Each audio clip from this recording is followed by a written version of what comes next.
This video will present solutions to the VCE 2020 Mathematical Methods Written Examination 2, Section B, Question 5. This question concerns a tangent GA at point x equals a on the cubic f of x equals x cubed minus x. Part A focuses on B, the x-intercept of GA, something we need to obtain an expression for. I'm going to start with the derivative at x equals a. Using this value and the point a, a cubed minus a, I can write down the equation of GA.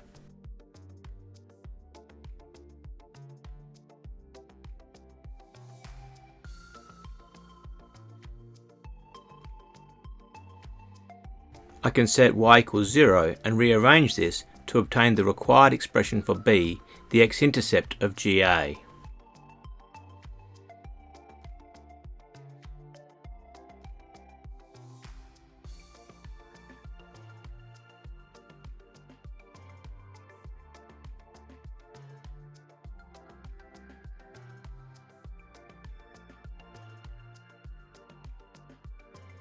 Part B. B does not exist when GA does not have an x-intercept, which is the case when f of x is horizontal at x equals a, i.e. when f dash a equals 0. The a values that satisfy this equation are a equals plus or minus 1 on root 3. Part C. As mentioned previously, B does not exist when the graph of GA is horizontal.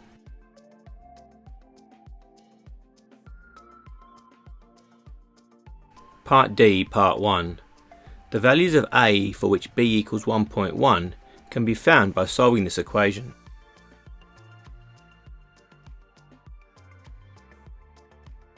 This equation can be solved on my class pad.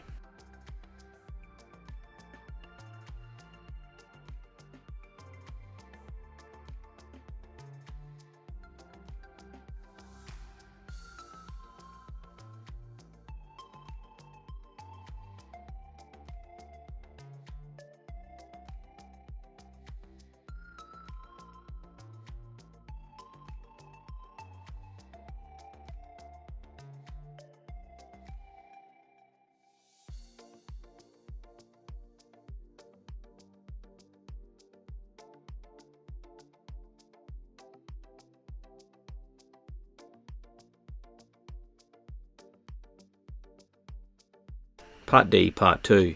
The equation solved in Part 1 can be modified to find the values of a that satisfy this inequality.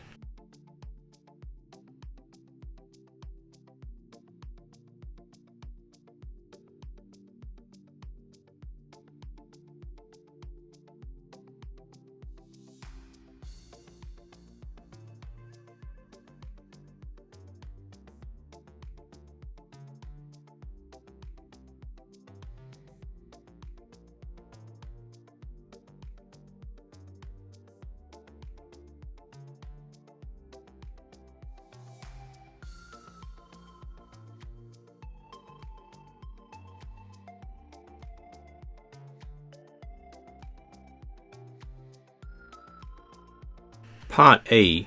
The tangents GA and GB are parallel when the derivatives at a and b are equal.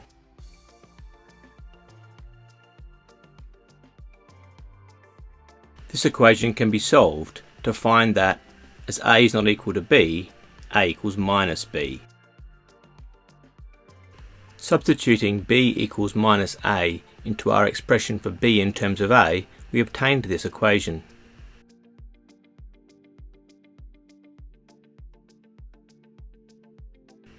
We can solve this on our class pad.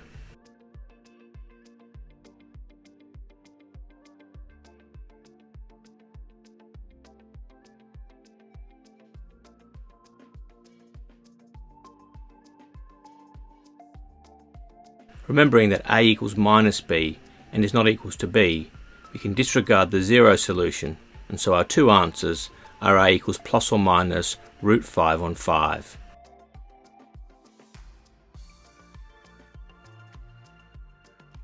Part F We can show that p of minus x equals minus p of x for all w by considering p of minus x.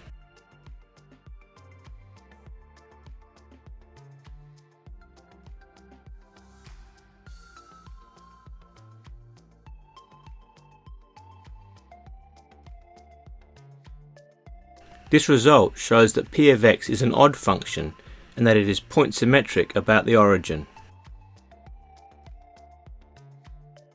Part G.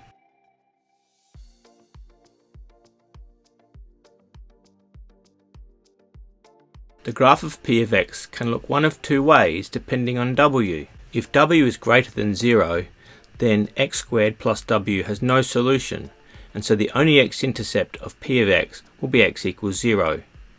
In this case, then the graph of p of x and the tangents at x equals t and x equals minus t will look like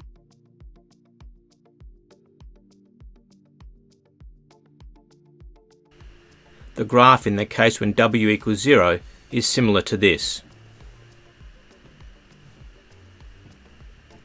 It seems clear that the tangent at any point t greater than 0 will have an x-intercept at some point on the positive x-axis, and so cannot have an x-intercept at x equals minus t.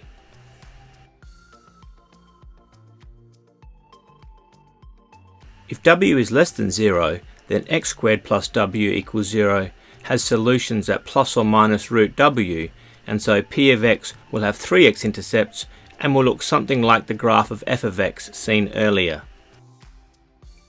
In this case, then for some t value greater than 0, there can be an x-intercept at minus t, like the result found in part E.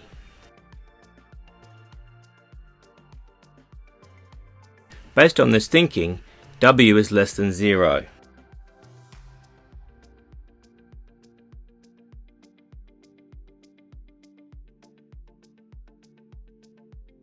Part H. Now let's consider the transformations of p of x that will or will not preserve the property that there are parallel tangents at x equals t and x equals minus t. The key to this property is that p of x has the observed point symmetry either side of the y-axis, which locates the parallel tangents at points equidistant from the y-axis, i.e. at points where x equals plus or minus t. Dilations in x or in y will not change this point symmetry about the origin. A vertical translation by k units will translate the point symmetry to a point above or below the origin. However, as the point symmetry will still occur on the y-axis somewhere, this translation will not change the gradient of the function at the points equidistant from the y-axis, i.e. at points where x equals plus or minus t. However, a horizontal translation by h units will relocate the point symmetry from a point on x equals 0, the y-axis, to a point on x equals h. As such, the symmetrical tangents will occur at x equals h plus or minus t, which is not the same as x equals plus or minus t, unless h equals 0.